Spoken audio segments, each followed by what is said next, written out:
Good evening. You're watching Independent News. I am Sakhawat Khan. We begin as usual with the headlines. The second-day meeting between the World Bank and the Anti-Corruption Commission over the Pod the Bridge graft probe is underway.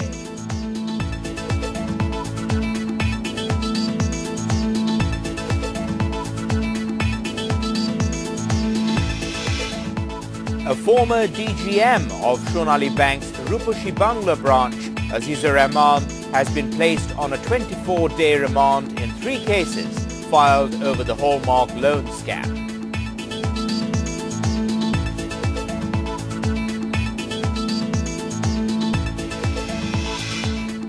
Awami League leader Mahbubul Alam Hanif fears that miscreants backed by the BNP Jamaat alliance may go on a rampage during the upcoming Durga Puja.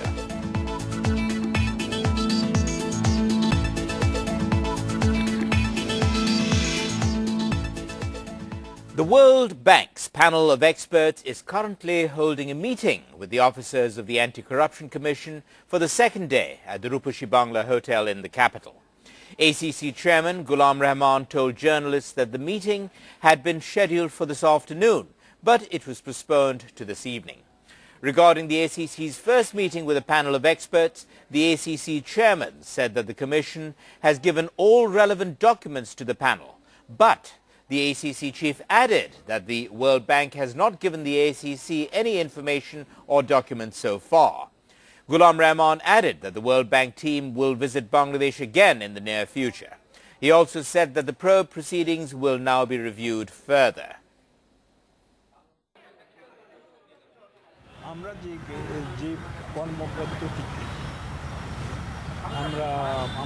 It appears to us that they have found appropriate our work process and methods employed so far. If they are satisfied with the preliminary discussions, the issue can be resolved even by tomorrow, or it may linger for a while. We will hold meetings with them at a hotel today.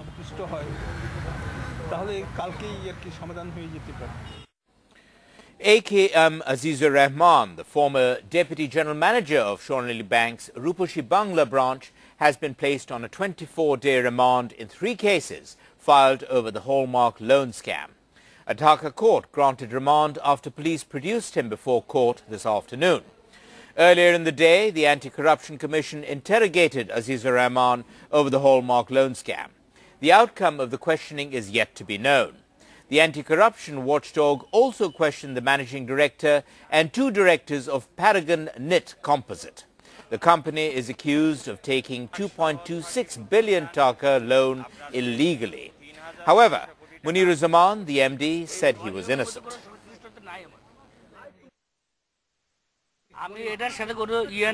I have no connection with this case. I had a piece of information and I gave it to the SEC.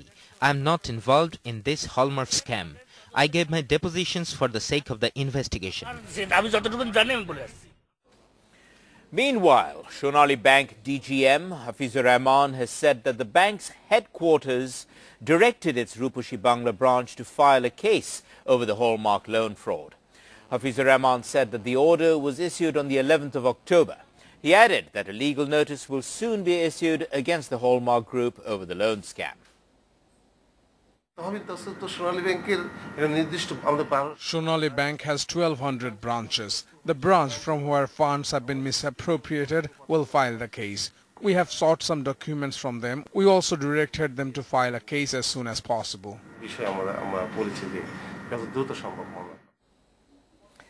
Awami League Presidium member Sheikh Fazlul Karim Salim, MP, and journalist Munni Shaha testified in the Pilkhana carnage case today. Later, the witnesses were cross-examined by the defense counsel.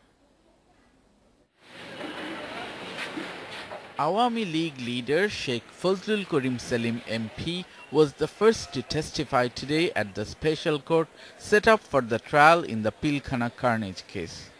Sheikh Salim told the court that some people presenting themselves as BDR members met him on the evening of the 13th of February 2009 and made some demands. They identified themselves as DAD Habib, DAD Jalil, Sepoy Selim, Sepoy Tarek and Sepoy Moin.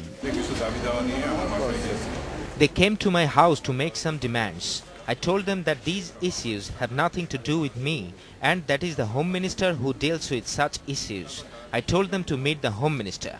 They presented their demands and left my house. They never came to me again. The defense lawyers questioned the authenticity of Sheikh Selim's statements. They also questioned why the then BDR members would go to Sheikh Selim. At that time, he was not given any administrative duties. He was only a party leader. The issue of these people meeting him is mysterious.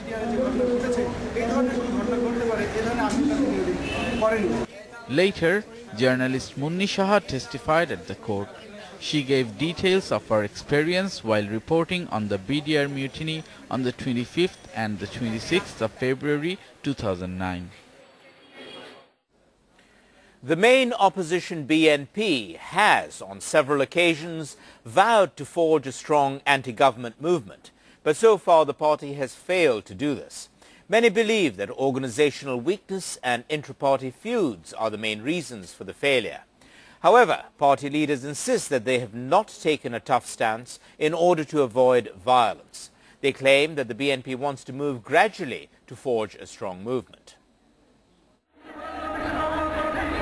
From a rally in March, Khaleda Zia gave a 3-month ultimatum to the government to restore the caretaker government system. From another rally on the 11th of June, the BNP chief threatened to go for a tougher agitation after Eid al-Fitr to realize their demand.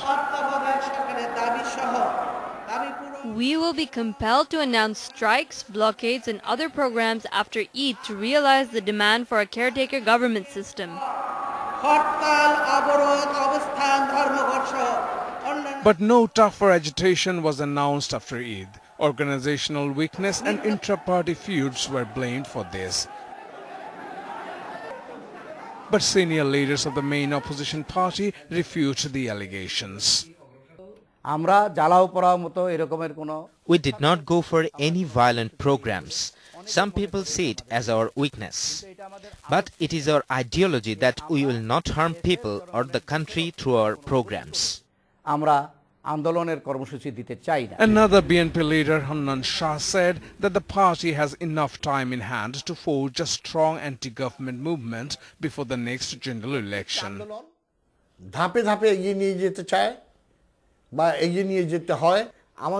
A movement needs to go forward step by step.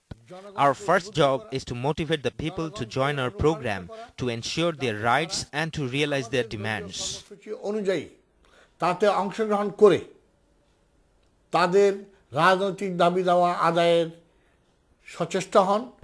The leaders said their movement may not remain peaceful if the government doesn't consider the opposition's demands. Ruling Awami League leader Mahbubul Alam Hanif fears that miscreants backed by the BNP Jamaat alliance may go on a rampage during the upcoming Durga Puja. The Durga Puja is the major religious festival for the Hindu community in Bangladesh. The Awami League Joint General Secretary expressed his concern at a party meeting in the capital today. Hanif alleged that the BNP Jamaat alliance masterminded the attacks on Buddhists to damage the cordial relations between Bangladesh and Buddhist majority countries such as China, Japan and South Korea. He said that BNP chief Khaleda Zia's China tour is part of that conspiracy. Hanif urged his party members to remain alert against such attempts and to maintain communal harmony in the country.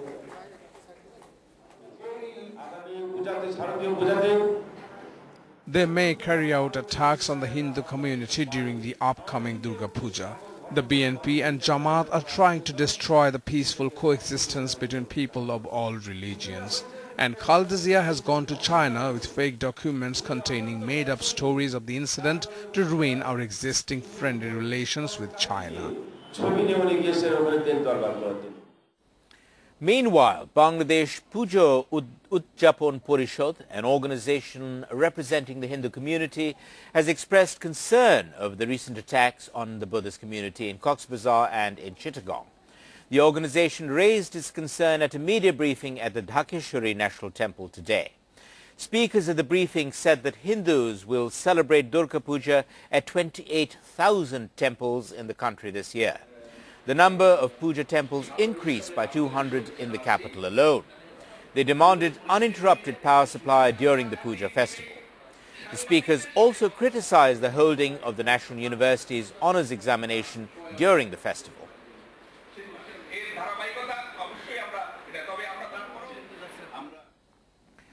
The celebration of Durga Puja began through the observance of Mahalaya today. Durga Puja is the major religious festival of the Hindu community in Bangladesh. The fortnight-long puja begins as the Mahalaya marks the homecoming of the goddesses a week before the Devi Bodhon. The Hindu community welcomed the goddesses through recital from the holy Chondi. Special programs were arranged at the Dhakeshwari National Temple today. The main festivities will continue for 5 days. It will begin on the 6th day of the full moon phase and will end on the Doshami, or the 10th day. Goddess Durga, the slayer of Mohishashur, is lion-born and wields an array of arms including kripan, chokra, godha and bow and arrow in her 10 hands.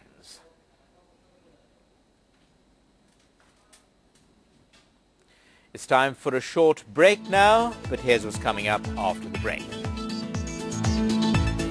The Cabinet approves the draft amendment to the Bangladesh Legal Practitioners and Bar Council Act. Lawyers say that the amendment has curtailed the Bar Council's power.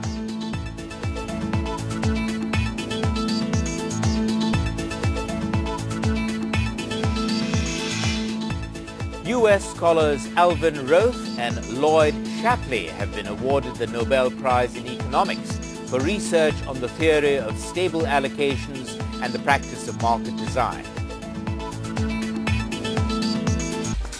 Welcome back. You're watching Independent News. President Zillur Rahman is on a 4-day visit to Kuwait to attend the Asia Cooperation Dialogue Summit. The President left Dhaka this morning on a special plane sent by the Emir of Kuwait and reached there a few hours later. For the first time ever, leaders of 32 countries will participate in the summit. The aim of the summit is to promote economic cooperation between Asian and Gulf states. The 2-day summit will begin tomorrow.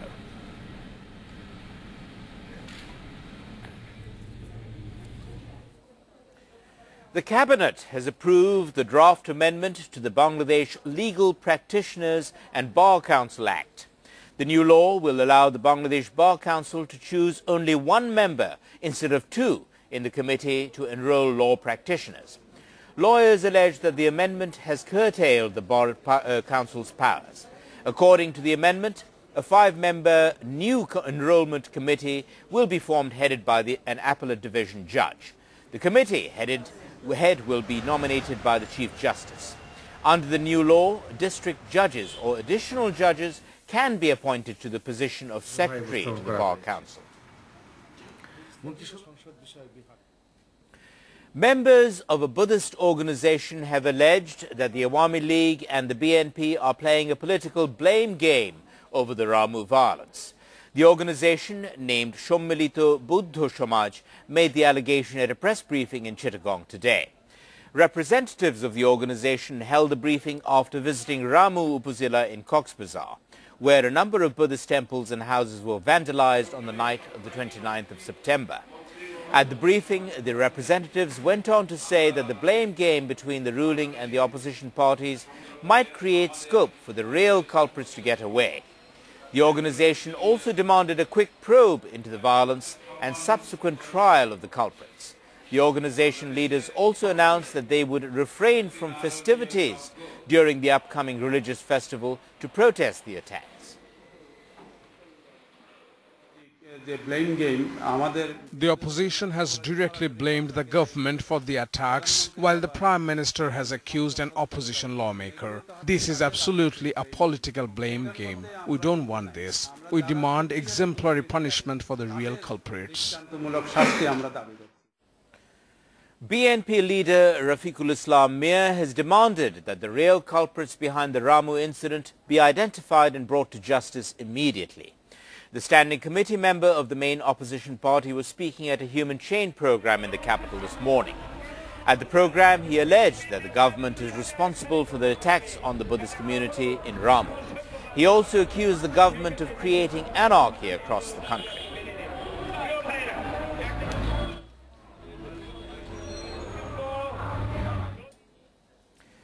Chief Election Commissioner Qazi Rakibuddin Ahmed has said that the polls to the Rangpur City Corporation will be held before the 25th of December using the updated voter list. The CEC made the comment after a meeting with EC officials today. The CEC said that new political parties will be registered within a particular time frame. Qazi Rakibuddin said that there are no misunderstandings between the EC and any political party. He added that the Commission will soon hold talks with the parties.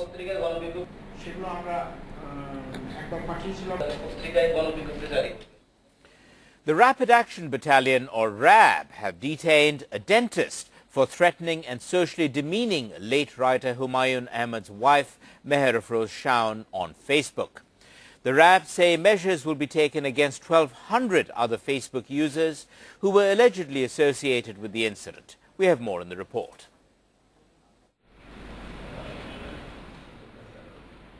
Soon after the death of celebrated literature Humayun Ahmed, a group of people opened a Facebook account and started spreading misleading propaganda against Shaun. These people even went as far as to blame Shaun for the writer's death and to threaten her with dire consequences. After probing the incident, the RAB arrested Ihsanuzzaman Khan, a dentist from the capital. He was presented before the media today. I started the account based on different newspaper reports blaming Shaun's negligence in the death of Humayun Ahmed. I did not use any fake ID as there was no evil intention. Later, Shaun described the harassment the Facebook account caused her.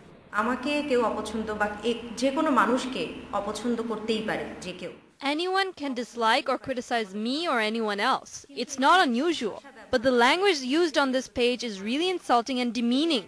My home phone number was posted on the page.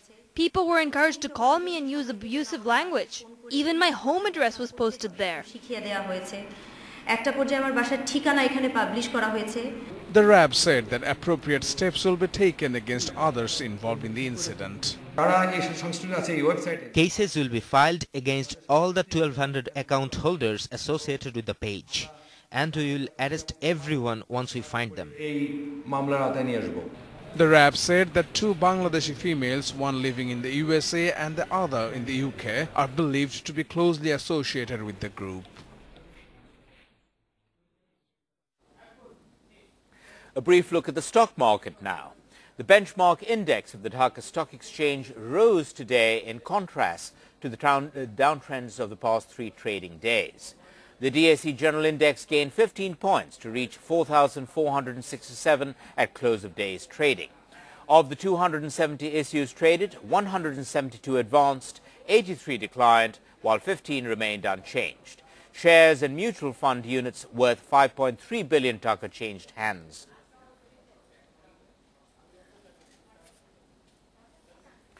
News about the Nobel Awards.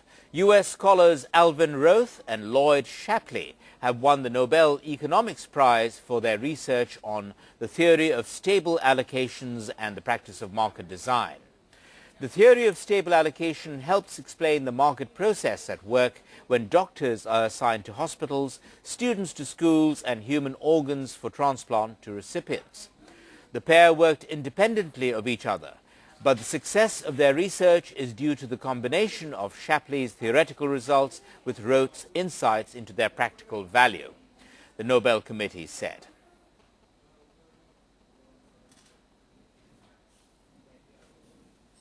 And that's all the news that we have for this evening. We'll be back tomorrow at our usual time of 8 p.m. Thank you for watching and good night.